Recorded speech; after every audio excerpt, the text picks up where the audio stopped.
Hey guys, I'm Erin. Welcome back to my channel. Today I'm doing my July wrap up, and strap in because this is a long one. July was my biggest reading month as in terms of number of books. I don't track page count, which I guess would be the more accurate way to determine what's the biggest reading month, but alas, number of books, biggest month. And past me really did me dirty. So part of the reason I read so many, I think it's because I got a Kindle Unlimited free trial starting the beginning of the month, and so I kind of like busted out a few just at the beginning on ebook and kind of hit the middle of the month, and I was like, maybe I should do like a mid-month wrap-up. Like, I've gotten through quite a few.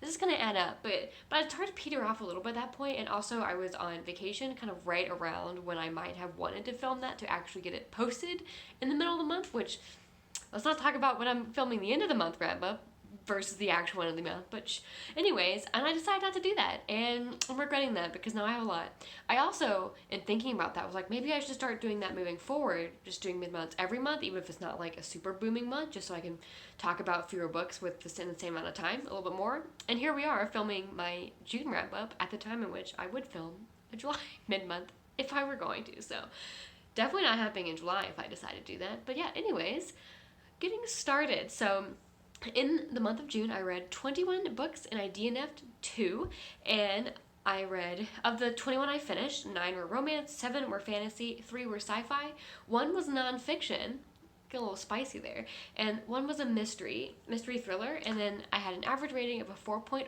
So overall, a really solid reading month, quality-wise as well. So let's just get started. I'll start with the 2 DNFs.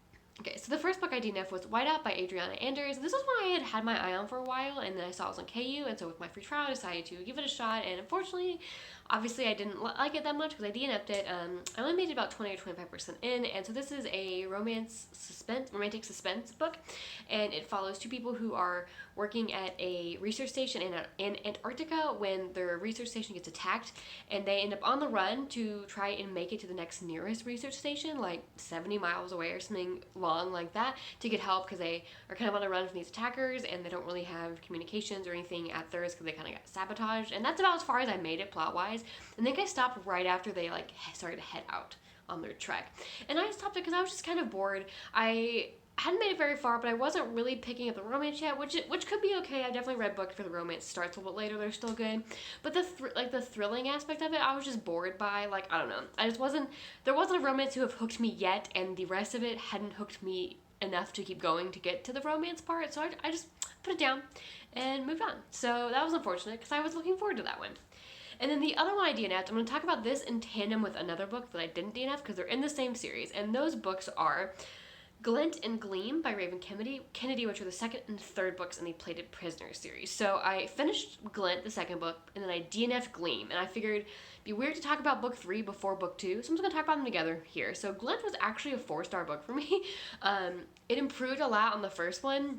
And so this is a fantasy series. It is not a fantasy romance series. Whoever says that, false marketing. That implies there's any level of romantic plotline in the first 2 books, and there is like no romantic plotline in the first book, and there's like just a little bit in the second one. So I will not call this a fantasy romance series. I refuse. So anyways, this is a fantasy series that has is kind of like a Midas, inspired by King Midas, and the King Midas has gold touch, and our main character is Oren, who is his gold touched girl. She's like the special king's chosen one of the harem kind of deal, and she's completely plated in gold, and he kind of keeps her essentially as prisoner in the castle, and it's all kind of like for her protection and stuff.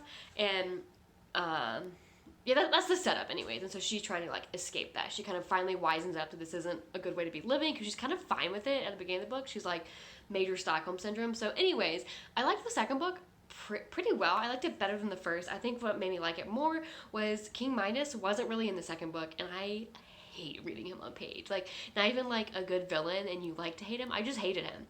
2, there was some side characters introduced in the second one that I really liked. I think they added a lot to the story. They just like made the story felt more well-rounded, and I really enjoyed their presence in the story a lot. And then 3, there was like a third level, like a tier 3 kind of side plot that we'd get every so often that I was enjoying, and I liked the way it was going, and I was here for that character and their side journey there. And then book 3 took all of that away. It took the things I liked about book 2 and said goodbye, because I don't really like the main character in the series, so it was all those other 3 things that were keeping me going. And King Midas was back on page, and I hated it. The side characters, at least up to the point I read, I think I got about 60%. So a decent chunk in. Were like not really there at all, and I was like, but those are the characters I liked reading about. And then the kind of tier 3 plot that I was enjoying just like went, and I was like, I'm not enjoying this anymore with what has happened now. So once book 3 took everything I liked about book 2 and ruined it, I was like, you know what, I just don't care anymore.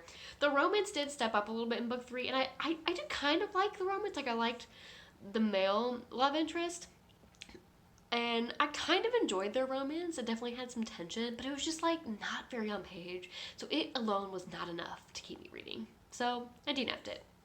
Oh well.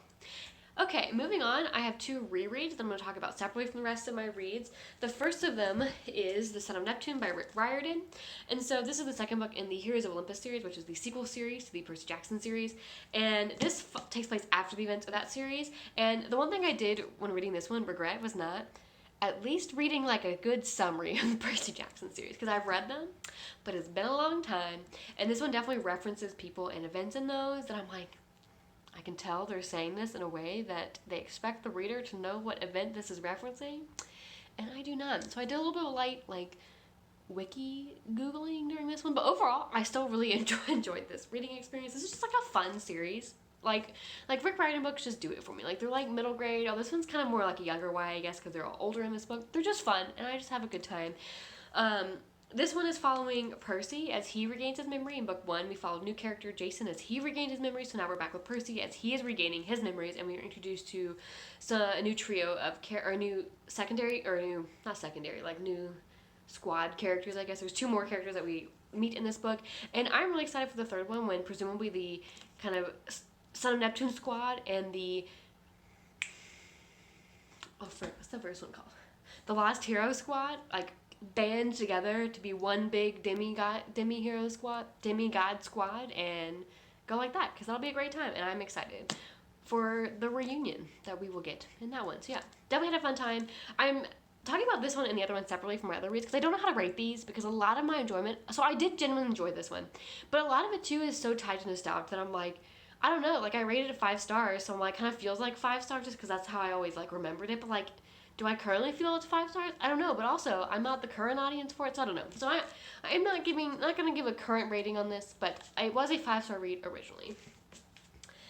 The next book, another reread, was The Warrior Heir by Cinda Williams-Chima. This is also the second book in a series, and similar to The Son of Neptune, this is kind of a companion novel in that both of those series, books 1 and 2, follow different main characters, and you don't really converge with characters from the first book till the end. You converge earlier in this one than Son of Neptune, but you're introduced to a new character and new side characters in this one, and so this series takes place kind of, it's in our world, and where magic coexists in our world, kind of Harry Potter style, where like wizards coexist among the muggles, but they just don't know it. It's similar in here, the wizards, or the Were, that's what they're called, W-E-I-R, the Were people coexist among the unaware people in this world, and they're just unaware of it. Unaware.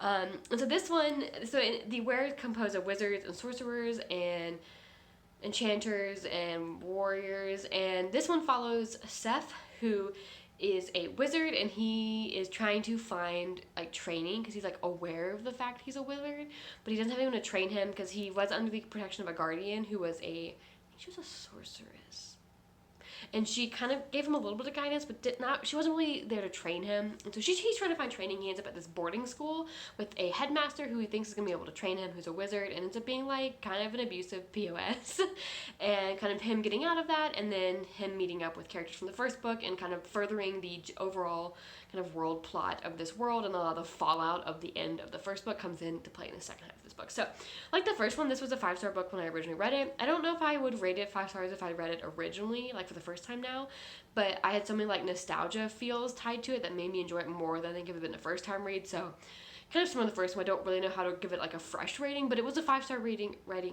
originally, and I enjoyed it again the second time, and I'm looking forward to rereading the third one. Okay, getting into my first time reads, just starting with lowest rated up to my favorite, and so starting with 3 stars, I did not have any ratings under 3 stars, which is not too bad. So the first 3-star I read was The House of the Four Winds by Mercedes Lackey and James Mallory. This is a fantasy book that tells the story of Clarice, who is the oldest of 12 daughters and 1 son of this small kingdom, and they don't have enough money to like pay the dowries of all 12 of their daughters, so they tell them to go find their own way in the world, which sounds kind of harsh, but it didn't come off harsh in the book. They're like, yeah, I'll go find my own way. So Clarice is a swordswoman, and so she ends up disguising herself as Clarence and goes out to be a swordsman and ends up on this boat. And so the first half of this book, I was really enjoying this book.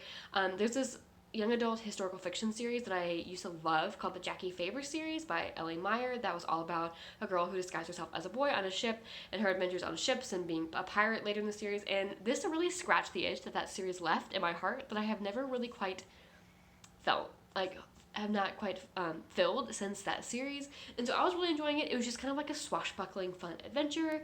We had a lot of characters on the boat that she met, and it was a good time. Like, as she tried to hide her identity, it was also kind of developing a little bit of romantic feelings for one of the boys on board.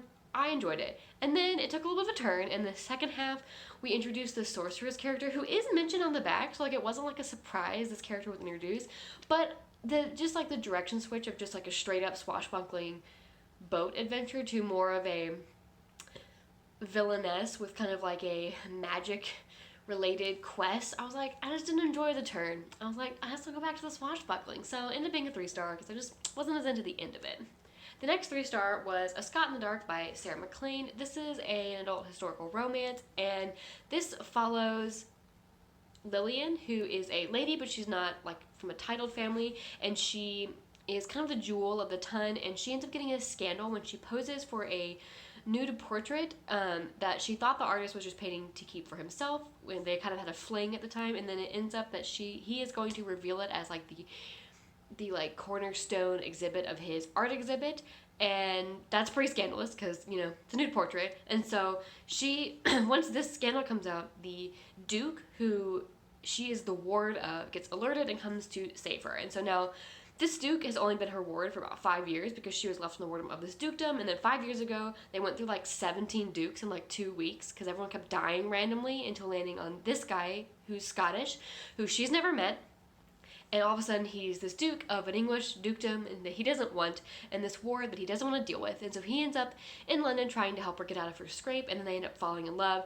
So emphasis here on the backstory of the dukedom. To be clear, this isn't like someone that she grew up with as a parental figure. He's not that much older than him. It's not like an old man. He's a little older, but not like geriatric. And yeah, so there's not like a weird taboo aspect there because of the circumstances. So anyways, I was enjoying this at first. I thought they had really fun back and forth banter, and banter is like one of my favorite things in romance books. I love good banter in romance books. But somewhere on the halfway point, it just kind of fell off. It just started kind of needlessly repetitive to some of the points in the plots, and I was just like, can we get it? Like, come on. So unfortunately, just a little bit of a flop, but you know, it'd be like that sometimes.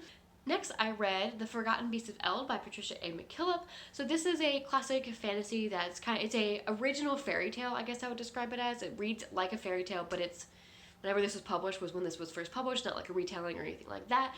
And this is about a girl, what's her name? Sybil, who is raised on Eld Mountain, and she kind of ends being the caretaker of all these like mystical, rare, magical animals. And one day when she's 16, this guy comes and it's like, here, have this baby to raise, because he's trying to get this baby out of this tumultuous political situation back at home, kind of hiding the baby, as it were. And then it kind of skips forward to when the baby is a teenager, and the guy comes back for the kid because now they want the kid back as part of the tumultuous political situation back home, and she doesn't really want to give him up. And then that's kind of the story of like she and this guy falling for each other, and then also kind of the result of all the tumultuous politicalness back home with the king and like this other family. And it was okay. As you can tell by my kind of rough description, it hasn't really stuck with me. It was just fine. I think I just didn't really love the writing style. It was definitely kind of felt very old-fashioned in a way that just didn't jive with me personally. But if you're into that kind of more old-fashioned kind of folktale-esque vibe, you probably like it. I like parts of it. Like, I kind of thought the setup was cool, kind of her being this caretaker of all these animals, and I thought like the political stuff at the end was interesting to follow, but at that point I was just kind of tired of the writing style, so I didn't like it as much. So unfortunately, just a fine book for me. Okay, Now onto my 4-star reads. So everything else 4-starred up. You can see why I had such a high average rating this month. So the first one I read was Firebreak by Nicole Kornher-Stace. And so this is a sci-fi book that the TLDR description is, if you liked the idea of Ready Player One but didn't enjoy its execution, you might like this book. That's my pitch for it. So this takes place in a future America that is now just straight run by corporations, and in the city we are in, it's kind of split in half between the two corporations that have kind of split America in half. And so our main character lives in this kind of like cramped little room with like 8 or 9 other people. Their whole lives are run by this corporation. Like the corporation issues rations, it issues like all the rules, it like runs the whole city, everything. And the main way she makes money is she and her roommate are this team on this kind of like Twitch streamer setup for this VR war game that the corporation runs. And part of what makes this war game popular and part of what gets people more viewers and more money is there are these kind of super soldiers that exist outside of the game and then also have digital personas in the game that the corporation created, these super soldiers. And if you get a glimpse of them like in the game, you like, that's super rare, and like that's what gets your views. And so they are kind of going around playing this game, and they end up getting kind of sucked into and embroiled in kind of this plot to figure out kind of this truth behind these super soldiers that the main character has created. And so yeah, I really enjoyed this. It was just a really fun read. This is, I think, the kind of like fun sci-fi I enjoy picking up every now and then. Also, one thing I know that I saw on like an author interview or something is this very specifically is an asexual representative with the main character, and that there is a secondary main character that our main character has a friend crush on, and it's like very specifically written to be exploring a friend crush and what that means, platonic crushes for asexual people, and very specifically not taking the romantic slant on it, which I really enjoyed.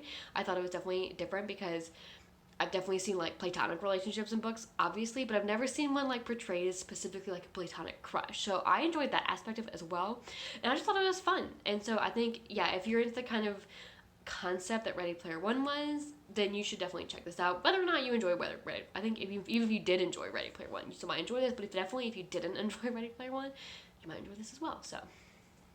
Next, I read The Unbound Empire by Melissa Caruso. This is the last book in the Swords and Fire trilogy, and I think this was a very solid end to a trilogy. So this wrapped up the storylines very well. You didn't really have any huge hanging questions. I think where our main character's story itself, specifically where her kind of character arc story ended, was very fitting for who she was in the book, and it worked really well. It all came together really nicely for where she ended. And then kind of our secondary main character also had a pretty fitting like conclusion to her story arc, though she did kind of end up coming off as a little bit of a one-note character throughout the series.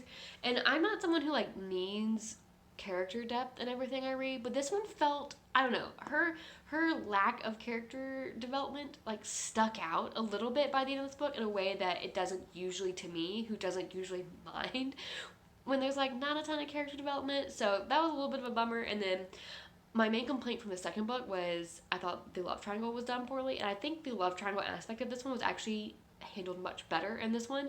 I do wish our like winning relationship had a little bit more development in it, just because I liked the character, like I liked the guy, and I just like kind of wanted him on my page more, and just wish we had just like a little bit, like just a couple other little like vignette scenes. But overall, I think it was developed well, and triangle was handled much better in this one than the second one.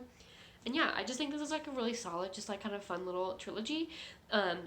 One thing I also was very intrigued by this is, so this takes place in one empire, and they end up there's a lot of political dealings with like a secondary empire, and that secondary empire is very fascinating. The way magic works in their empire was very intriguing. And so there is a sequel series to this that takes place, or not a sequel series, a companion series, I guess, that takes place later and in that other empire. And so I'm definitely interested in picking up that one just to read more about that secondary empire or countries that we had learned about in this series. So yeah, definitely recommend this if you're just looking for like kind of just like a fun little trilogy, fantasy trilogy. None of them are super long. It was a good time.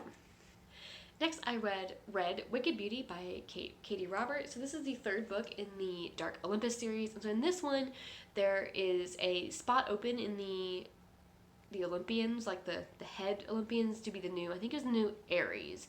And to be the new Ares, there is a competition held, and whoever wins becomes the new Ares. And so Zeus has ended up offering Helen's hand in marriage to whoever wins. And Helen is like not into this.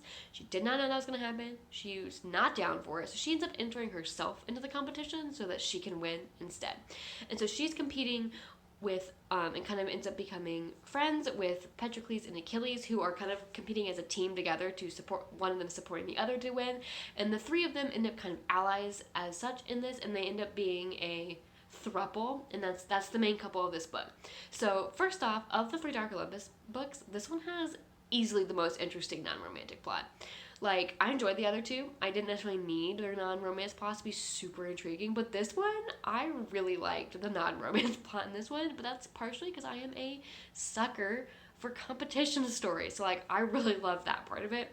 And I thought the romance was good. I had not read a Throuple book before, and I thought it was interesting. I enjoyed it. Katie Robert definitely knows how to write her steamy scenes. I thought they were pretty good together.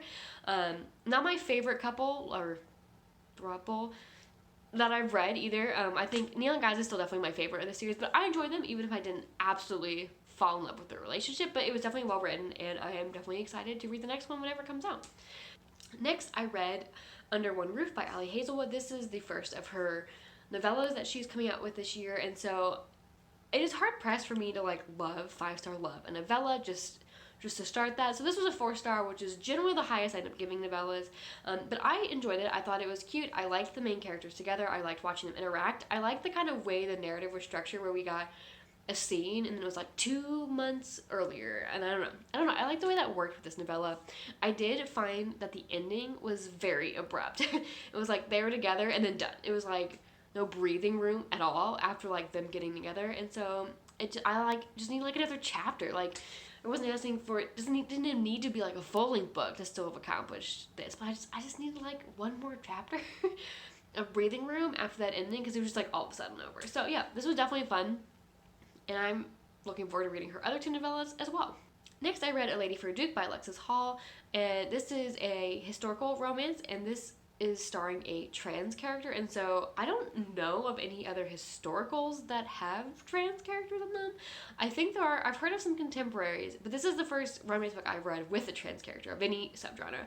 And this follows Viola, who went to the Battle of Waterloo, and when she was presumed dead, that's when she decided to, and ended up living, she decided to take that opportunity to come back to society as who she felt she really was, as Viola, kind of leaving behind her old life. And so now it's a couple years after that, and so she's living at home with her brother and sister-in-law, but she's living as her sister-in-law's kind of like lady's companion. New name, like she's not trying to pass as like a long-lost member of the family, is completely new identity from her old one. And she and a sister ended up going over to the manor house of who was Viola's childhood best friend, and she's in love with him, but he doesn't know who she was or is, and doesn't know that she lived through Waterloo at all. And so that's kind of where she's in love with him, but doesn't want to tell him the truth, and so she's kind of very angsty because of that, and he ends up falling for her as Viola, not knowing her past. And so this was a very angsty book. It's tonally very different from the other things I've read by Alexis Hall. I've read Boyfriend Material and Something Fabulous, and this was very tonally different. I'm not sure what the tone of Alexis Hall's other stuff is, so this might not be the first time that they've written kind of more angsty, just the first time I've read it. So if you're coming off of Boyfriend Material, just don't expect that kind of same lighthearted comedic tone. It's very well done though. I was also a little nervous going to this one because I didn't really like Something Fabulous, which was this author's first historical, and so I was like, we'll see how this historical goes. Way better in my opinion. I also appreciated that the main romantic conflict in this book was not about Viola being trans. It was about Viola lying about being alive. Like, he was mostly just mad that she lived and didn't tell him. It was not about her being trans part, which I appreciated that. It was just some kind of different conflict. The one thing was, this book was a little too long. It was almost 500 pages, and we hit a point where I was like, keep it moving. But overall, definitely really enjoyable. It definitely has, I'm not interested in reading more of the Something Fabulous historical series Alexis Hall's written, but if Alexis Hall puts up other historicals, it definitely has pulled me back onto Alexis Hall writing historicals train. And yeah, I really, really enjoyed this one overall. Next, I read Make It Sweet by Kristen Callihan. This is a contemporary romance, and this follows Emma, who is an actress on kind of a Game of Thrones-esque show, and then her character ends up being surprisingly killed off, and so she's kind of going on kind of like a little bit of a retreat after that filming to kind of like regroup, figure out what she's doing next, kind of like heal from like the surprise and shock of her character just being cut without her knowing, because she's pretty like bummed out about that, understandably. And so she ends up staying at this kind of like bed and breakfast place where our hero Lucien is also living and working. So it's his grandmother's place, and he's kind of there as a similar kind of like mental retreat because he was a big hockey star, and then he ended up getting injured and can't play anymore. So he's kind of there also licking his wounds, but he's there also working to help his grandmother versus just as a guest. And so they meet and, you know, hit it off. And so I enjoyed this one. I thought it was really fun. So Lucien was a baker, and she didn't realize he was cooking everything. And so kind of the way he would like send her things that she would like based on their conversations and her not realizing it was cute. I thought they had really good chemistry together. It was really enjoyable to read. And yeah, it was just kind of a fun celebrity sports romance. If you're into either of those tropes, I had a good time with it. Would definitely recommend it if you're looking for one of those kinds of tropes with adult romance. Next, I read Undivided by Neal Shusterman. This is the fourth and final book in a YA dystopian series that I have been enjoying. I finally read the one I hadn't read. I'd read the first three when they came out and then hadn't read this one, so I finally got to read one of the series I hadn't read, and it was a really good ending to this series. It wrapped up everything great. I thought the ending itself was just, it went ways I was not expecting it to go, but ways that were still really good. Like, it wasn't like an out of left field, what the heck is this author doing? It was like, okay, I see what you're doing. Interesting. Not quite as engrossing as the first two were. I think the first two just peaked for me as far as my favorite in this fourth series, but overall a really, really solid YA dystopian series. I generally have liked all the series I've read by Neal Shusterman. They're all really good. So I would definitely recommend this. If you've read the Scythe series and you just want to read more of his backlist, I would recommend this one. It was a good time.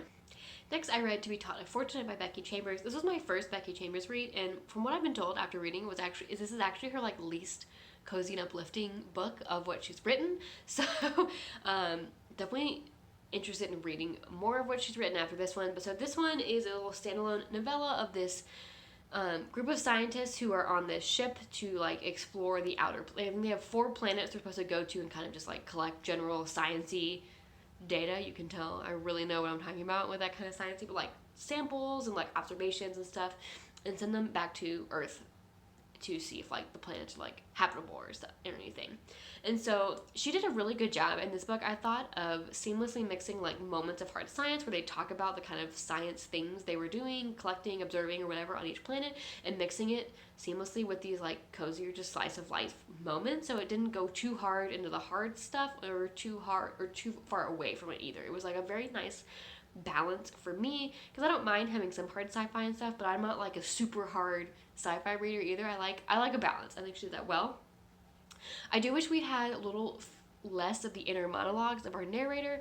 I just like prefer more dialogue versus inner monologues, more of a preference than like a failing of the novella.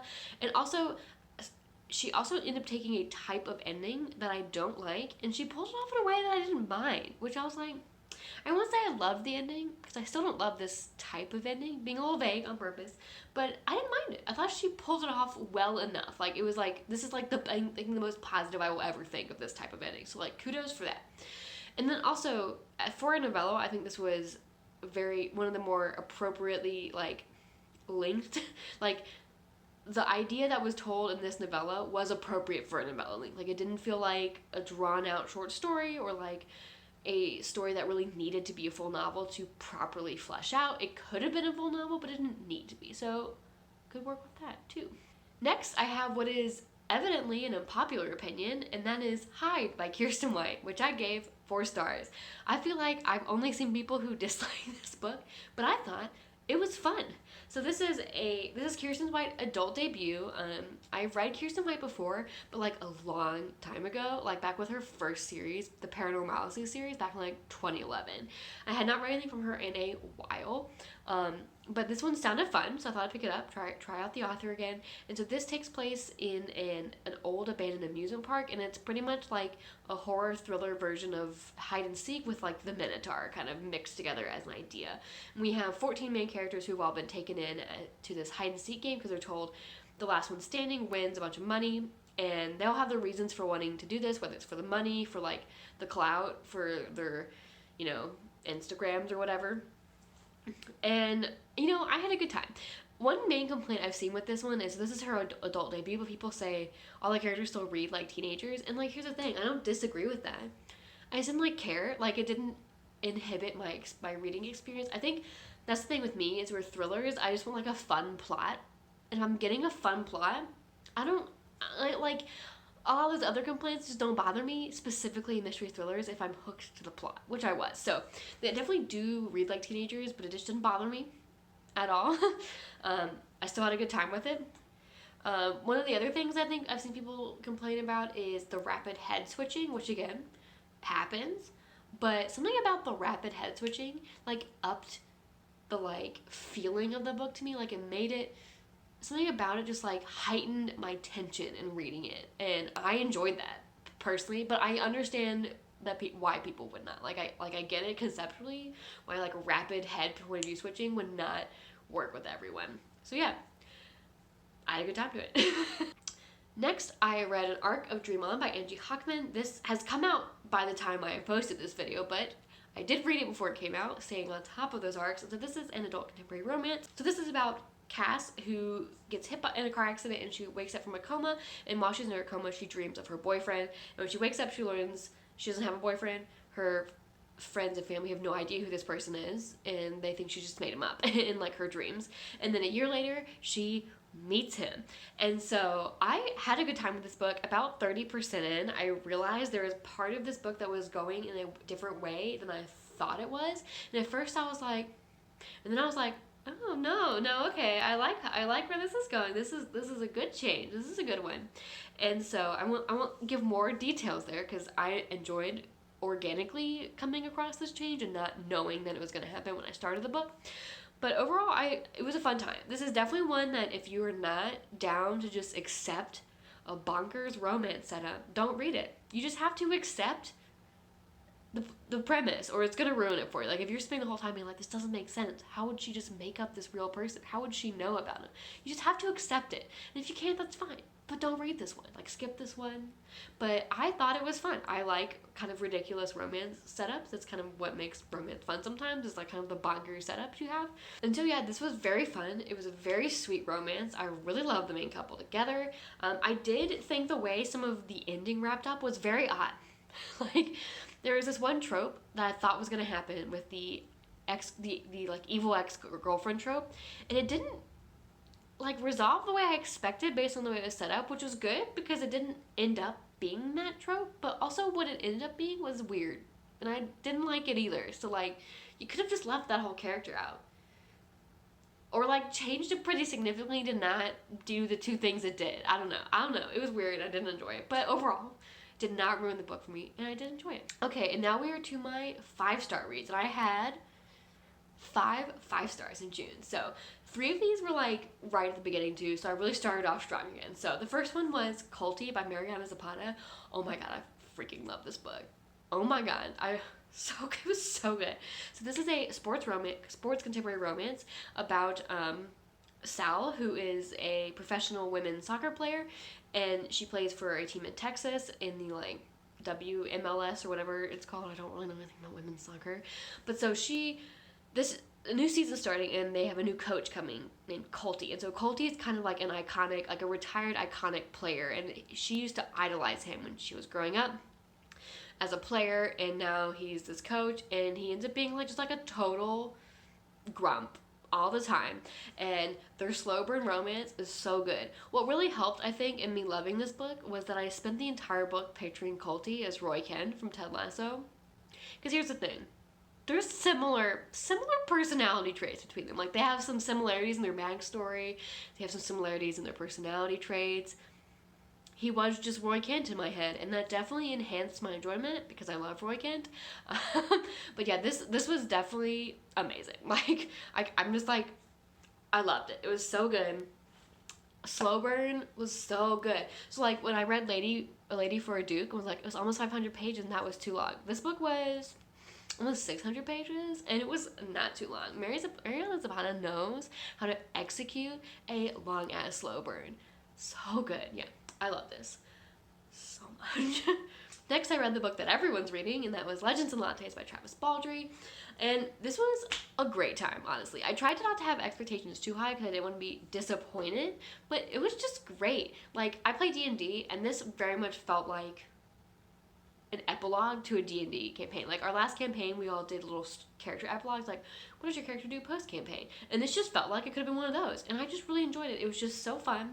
It was such a nice, it was like the kind of palate cleanser that I usually go to contemporary romance for, and I got it from fantasy, which I just don't usually get that kind of palate cleanser from fantasy, and I was glad to have been able to, and I just like had a great time with it. Like, it was just so cute. I loved just watching the coffee shop as it grew and got better. They got new products. They like figured out what worked and didn't. Like, it sounds so lame, but I just loved it. Also, this book had fantasy HVAC in it. Like, I am an HVAC engineer for my day job, and so seeing my job in a fantasy book was never something I thought would ever happen, and then it did, because they had to duct the oven so that it wouldn't overheat the coffee shop, and I was like, yes. So, little nugget there, had a great time. Okay, next was 6 Ways to Write a Love Letter by Jackson Pierce, another book I loved, and this kind of came out of left field, honestly, so I picked this up purely on author. So Jackson Pierce used to write young adult fantasy that I loved when I was in like 8th and 9th grade. They were like fairy tale retellings, very into them, big fan. And I hadn't read her in forever because she's been writing middle grade recently, and then so I saw she was coming out on NetGalley. I saw, oh, what if that's the same Jackson Pierce who's writing this adult contemporary novel?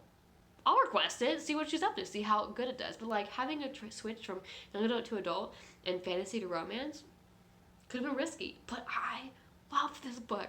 This book is about Remy, who is a drummer, and he ends up getting a spot on the North American leg of Vivi, who is just Taylor Swift. Like, I'm not even gonna pretend like it's not. She's just Taylor Swift, and that's fine.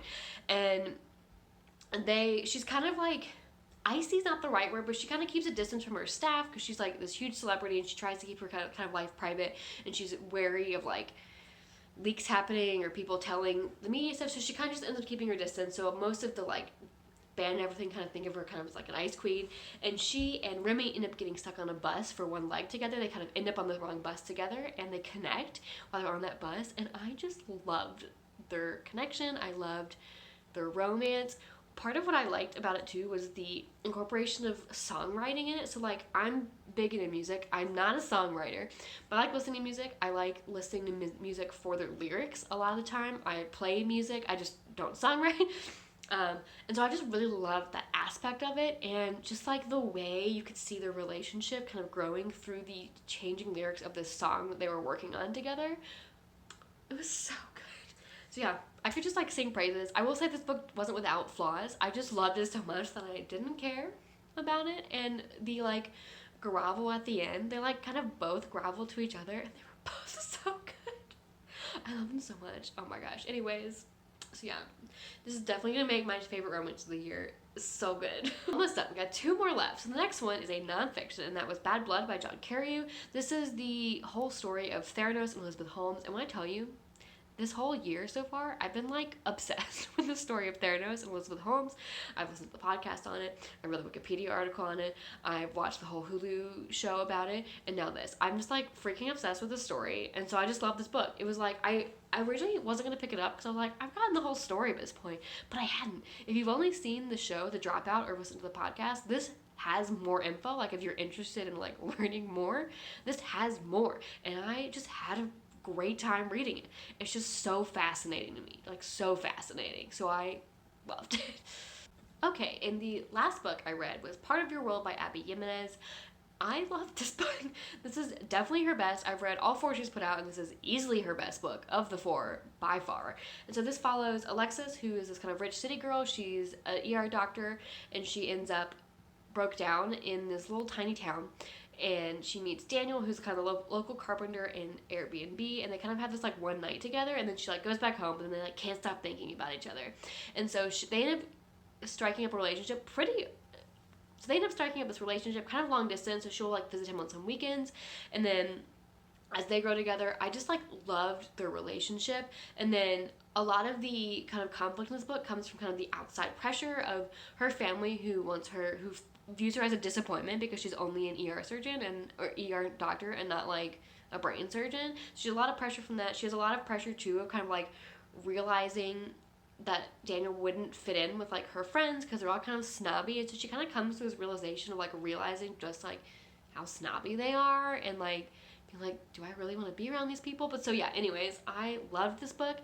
It was so good. It was so good. The relationship was just so good. I just loved them together, and I just loved it. I like, you know, when you love one so much, you just gush about it, and that's just how I'm feeling. I'm sorry for these incoherent ramblings at the end. I unfortunately wrote no notes down in my Goodreads review of this one, so I'm mostly left with just my feelings of love for it, and I didn't like highlight specific points because I really did myself dirty in June and like skipped out on writing even a little bit of some Goodreads reviews that I usually do to make sure I have some good talking points. So anyways, that's what I read in June. If you read any of these, let me know what you thought. Let me know what you read in June, and I will see you in my next video.